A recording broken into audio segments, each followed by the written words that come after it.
The pediatric ICU had always been a place of quiet hums, machines breathing for the too small, monitors blinking in strange languages only nurses seemed to understand, and families whispering prayers through trembling fingers.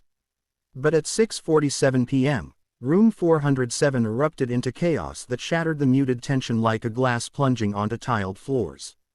A piercing alarm tore through the ward, dragging doctors, nurses, and specialists from every corner of the hospital.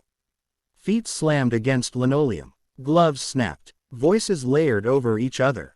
In the middle of it all lay an 11-year-old girl named Emily Hart, limp against her pillow, her chest refusing to rise. 22 medical professionals, intensivists, pulmonologists, cardiologists, emergency physicians, had been in and out for the past 40 minutes.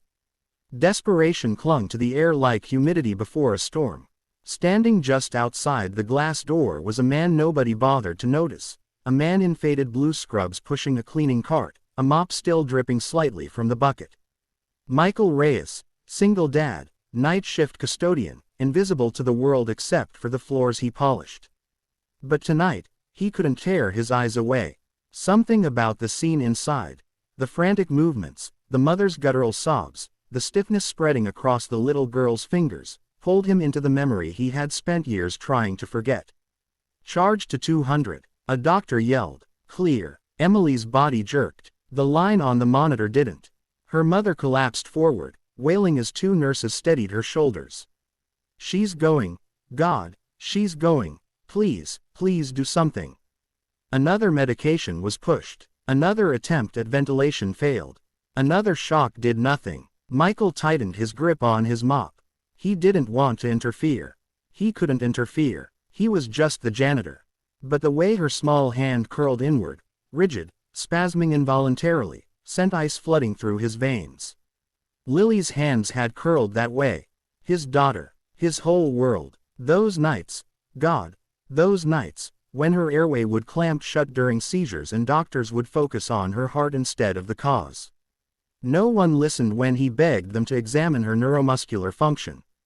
No one believed the articles he printed, the case studies he presented. He'd had to save her himself, using methods he wasn't qualified to use because no one else understood. And now, in that room, they were about to lose another little girl for the same reason. The lead doctor stared at the monitor and swallowed, his chest rising with the acceptance he didn't want to feel. We're out of time, he whispered. Call it. No, the mother screamed, a sound so raw it stripped the air of oxygen. No, please, don't stop. You can't stop. Michael stepped back, heart pounding. He shouldn't. He couldn't. But he also couldn't watch that mother's world collapse the way his nearly had. His mop hit the floor. His feet moved on their own. Before he knew it, he pushed through the door. Sir, a nurse shouted. You can't be in here. This is a sterile emergency zone. Get him out. Security. Voices exploded around him, but he didn't stop. He approached the bed with calm precision, even as every doctor stared in offense and disbelief. She's not gone, Michael said quietly. You're treating the wrong problem. The room froze. The lead doctor stepped forward, outraged. Who are you, and what do you think you're doing? Michael, he said, I clean your floors. Some laughed, some cursed, some ordered him to leave. But the mother, wet-faced, trembling, broken, grabbed his sleeve with the desperation of someone drowning and finding one last breath. If you know something, anything, please help her. Her voice destroyed him. Michael looked at her, then at Emily. Then at the team. Her airway is collapsing from a neuromuscular spasm. Her heart isn't the primary issue. All your shocks, meds, they're not helping because you haven't fixed the real problem. This is absurd, a surgeon snapped. You think you know better than us. But then the nurse monitoring the vitals gasped. Wait. The spasm in her hand. Look at her muscles. They followed her gaze. And there it was. The contraction pattern. The faint tremor. The signs they'd all misinterpreted as neurological failure when it was actually a rare muscular constriction compressing her airway. Move, Michael said. Not loudly, not arrogantly, just firmly. Something in his voice, something steady, grounded, undeniably certain, made them step back. Michael slid a hand under Emily's jaw, tilting her head at a very specific angle, just as he had done with Lily countless times. With practiced precision, he pressed 2 fingers into a pressure point beneath the bone.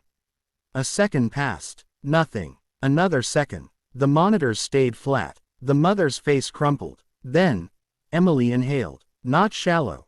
Not forced. Her chest expanded with a sudden, powerful breath, like someone breaking through water after being held under. The monitor beeped once, then again, then accelerated into a rhythm. Her oxygen saturation is rising. Her pulse is back. She's breathing on her own. The room erupted, this time in shock rather than panic. The lead doctor stared at the monitor as if seeing a ghost. "What did you just do?" Michael exhaled shakily. "I relieved the constriction." Her muscles were choking her airway shut. He stepped back, breath trembling. The mother wrapped her arms around him, sobbing into his shirt, thanking him again and again. Doctors exchanged looks, some stunned, some humbled, some ashamed. A janitor had succeeded where 22 specialists failed. Part 2. 10 minutes later, Michael found himself sitting inside a conference room he had only ever entered to clean after hours. Now, he sat at the center of the table while the hospital's top medical staff took seats around him. He still had dust on his shoes. A streak of cleaning solution stained his sleeve. His ID badge read, Custodial Services.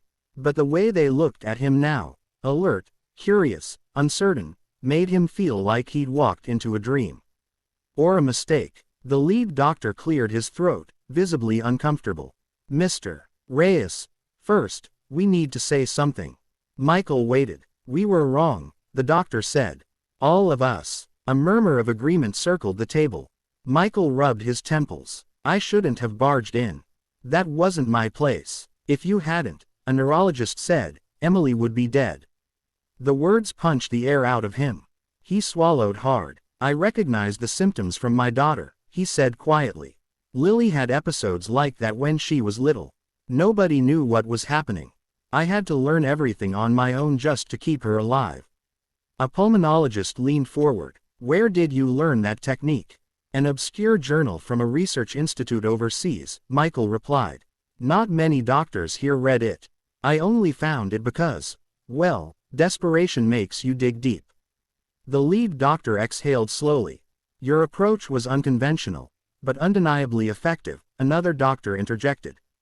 "We didn't consider neuromuscular airway constriction at all, because most of us have never seen it," a resident added. A nurse rushed into the room, breathless.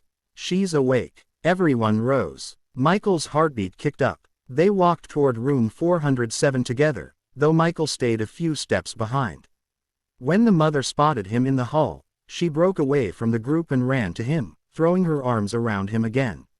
"She wants to meet you," she whispered. Michael stepped into the room with hesitant feet. Emily looked small but brighter now, her skin flushed with returning life. She blinked up at him. "Are you the janitor?" she asked, voice soft. Michael nodded. "Yeah." She smiled faintly. "Thank you for not letting me die." Something inside him nearly broke. Doctors watched the exchange, some smiling, some still processing the impossible scene they'd witnessed. The lead doctor cleared his throat. "Mr. Reyes, we'd like to offer you a consulting position."